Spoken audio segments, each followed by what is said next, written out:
Welcome to the Big Guy Podcast here on ACAST.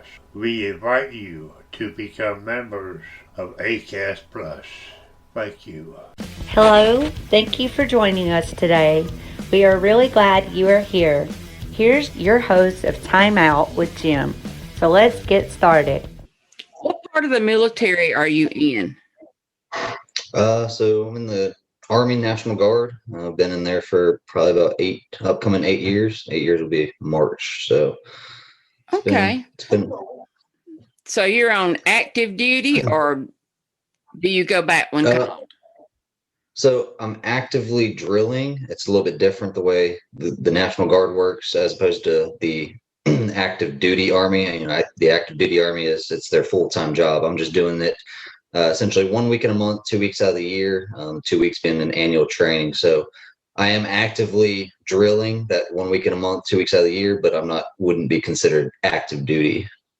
But if they called, you would have to go? Yep, definitely. Okay. All right. What is required of a second lieutenant? Many things. Most of it's really just planning for my platoon at that the position I'm in as a platoon leader is really just planning the various trainings that come from the commander, that then come from the battalion commander, stuff like that. So pretty much, once again, like I said, planning various training events that meet hires needs, whether it be some sort of live fire range, maybe some sort of field training exercise that might be coming up. Really just depends on what's coming in the future. Okay. As a platoon leader, how many men or women do you lead? So it's different. Right now I'm in a heavy weapons company, so my platoon is a little bit smaller than what you would find in your regular line unit. Your regular line unit, you're anywhere between 30 to 50 people. Right now, like I said, since I'm in a heavy weapons company, I have 17 people under me, and actually that's still pretty short. I should have about 20 to 25, but right now it's only about 17. Okay. Just every unit right now is low on manpower, so. Okay. What is the best part of being in the military? Probably just being able to work with different people from all aspects of life. You have people that, are, almost homeless, honestly, to people that might be millionaires. So various aspects of life, people you get to work with, and just, you get to learn from everyone. Doesn't matter really what rank you are. You might be a captain, but you can still learn from, a guy that's only been in for 6 months. So. Okay. So, what's possibly the worst part of it? Oh man, there can be quite a few of them. Probably just, luckily for me, it's not as big of a deal for maybe the guys under me, which I definitely try to help out with. But the biggest probably nuisance is not being in the know, or plans changing on a whim that might not need to be changed. So I understand, military is about flexibility, but sometimes when things roll downhill that don't need to actually be changed at all, it can kind of demoralize many soldiers, and then having to increase that morale of soldiers is then a big challenge. Okay. So have you gone to Iraq or Afghanistan? No, ma'am. My unit just got back from Afghanistan in 2019. Since then, we've been on various COVID orders. We're working with hospitals or urgent cares, Okay. as well as the various riots here in Georgia. We've been constantly doing that. However, I did get back from Germany for a a training mission where we were working with the 173rd, which they're out of Italy. So we were playing the opposing force, essentially the bad guys for them. So I was in Germany for about 2 months doing that. Well, helping out with the COVID and everything, that's a wonderful thing, and it is really rough lately. Oh, it has. And the COVID hasn't necessarily been the, I guess, a nuisance part. It's more so been the riots, constantly being called up saying, hey, have a pack ready for possibly 3 to 5 days in case something happens to where, another Wendy's gets burned down or something like that. Oh my goodness. So, Okay, I understand you have started an archery business. yep. It's called Titan Archery. It's in West Rome. If anyone in West Rome is familiar with West Rome, there used to be a shop called Tom's Gun Shop there. It's in the exact same location where Tom's Gun Shop used to be. So it's Okay. been open for about 3 weeks now. So not only do you teach archery, do you actually meet the clients out on location to teach and advise? We'll be right back after this break. Please consider donating whatever you can afford. Go to anchor.fm/Time Out with Jim. This will help us keep the podcast going. I definitely will. Haven't done any of that yet. Haven't really gotten a whole lot of want for it yet. But if someone wanted to do so, by all means, we would go to maybe their host range if they're closer to one. I'm working with a hunting club that we're actually hosting a 3D shoot at. That we could go there and either use 3D targets, or we have other regular bail type targets that we can use. Okay. But in the shop, I have about a 5-yard. I don't really want to call it a range because it's not a range, but it's a little 5-yard area where I can test bows. Customers can test bows as well as get basics down right then and there in the shop. Okay. So now, do you sell archery equipment and supplies?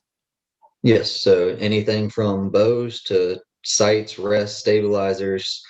Working on the bows if they're damaged, need repairs. I can do it all. Anything in terms of a bow and arrow, you name it, and I can do it or get it for you.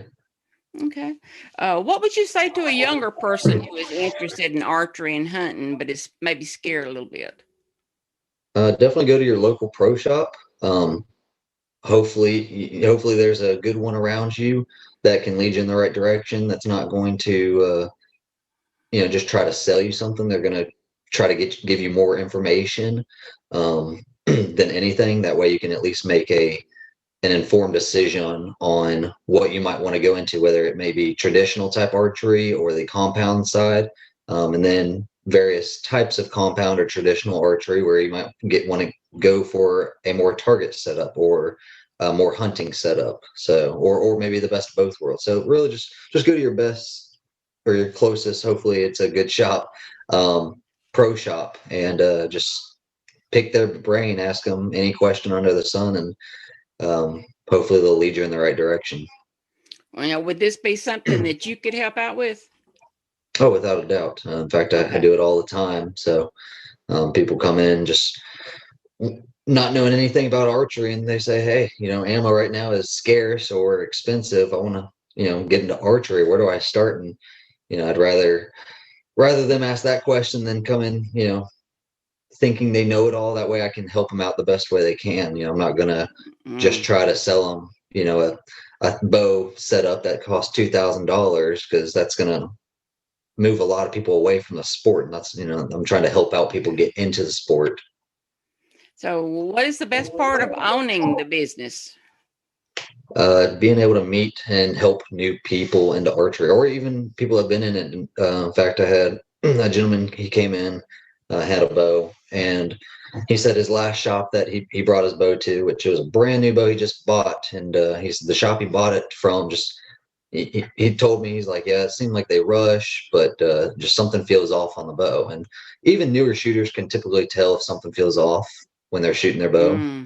So I looked through it and everything, and found many things that could be improved or were off, so helped tune it back up for him. And he called me that same day. He's like, man, this thing's shooting so much better. But being able to get that seeing people call after or post a review or text me or anything, just saying, man, shooting so much better now, or that's one of the benefits, as well as just getting to meet new people, getting people into the sport. A whole lot of people, when they think archery, they might, they think of maybe a Walmart bow or something where you just go and shoot at a little foam block out in the yard. There's so much more that goes into it. You got your target archery on national levels and hunting and just overall just fun shooting. So yeah, just really helping people, seeing new people, meeting people, and getting them into the sport and helping people out the best way I can. Okay, so about how many employees work for you? It's just myself. So just started, yourself. like I said, Okay. Yep, just started about 3 weeks ago.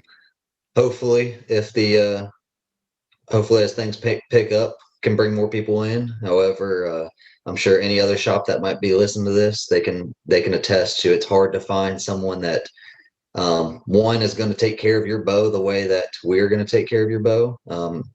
Just saying good enough for a customer that might be paying a couple $100s to get their bow worked on, or buying a brand new bow that might be worth a couple $1,000. Saying good enough and tuning it is not good enough. Anything that's going to come in the door that will go back out the door through to the customer.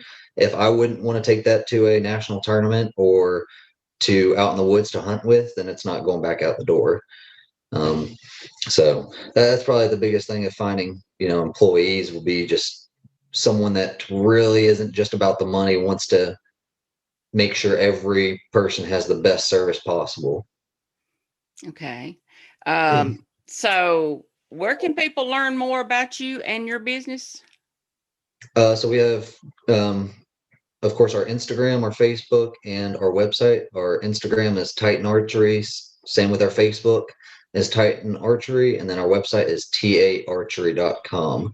I'm pretty active on all three of those platforms. The website is a little bit more just for informational purposes, various events coming up, as well as location of the shop, stuff like that.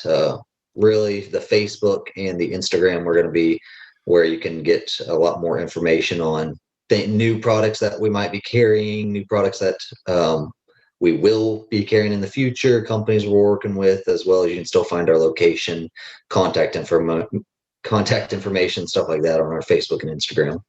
Okay, so where can you find Titan Archery here in Rome? Where's the location? So the address is 6 Westdale Avenue, Rome, Georgia 30165. Like I said, you can find that address on our website, Facebook, Instagram, as well as if you are familiar with the West Rome area, if you know of where Tom's Gun Shop used to be. Apparently it used to be pretty popular in West Rome. The gentleman, actually Tom, that used to own it, he passed away a couple years ago, I believe. So, but I've heard a bunch of people know of Tom's Gun Shop, so it's in that exact same location that he used to be. But if you're looking for the address, you can definitely find it on our website, Facebook, or Instagram. And if you can't find it for whatever reason, if you can find our phone number, which is 770-843-7163, just give us a call. We'll be more than happy to point you in the right direction of where you can find us location wise. Okay. Yeah. Jim want me to let you know that he's not feeling real well today. So no, that's no problem. I was helping him out, and thank you for serving. Oh, no problem. I appreciate you. Right. You have a good afternoon, and we will pass this word on and get you some help. Awesome. I appreciate it. You're welcome. You have a good afternoon. You too, man. All right. Bye. Bye-bye. If this episode touched you in any way, please share it with your family and friends, and please consider donating whatever you can afford. Go to anchor.fm/timeoutwithjim. This will help us keep this podcast going.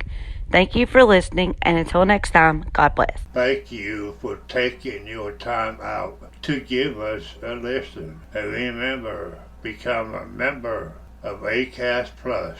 God bless.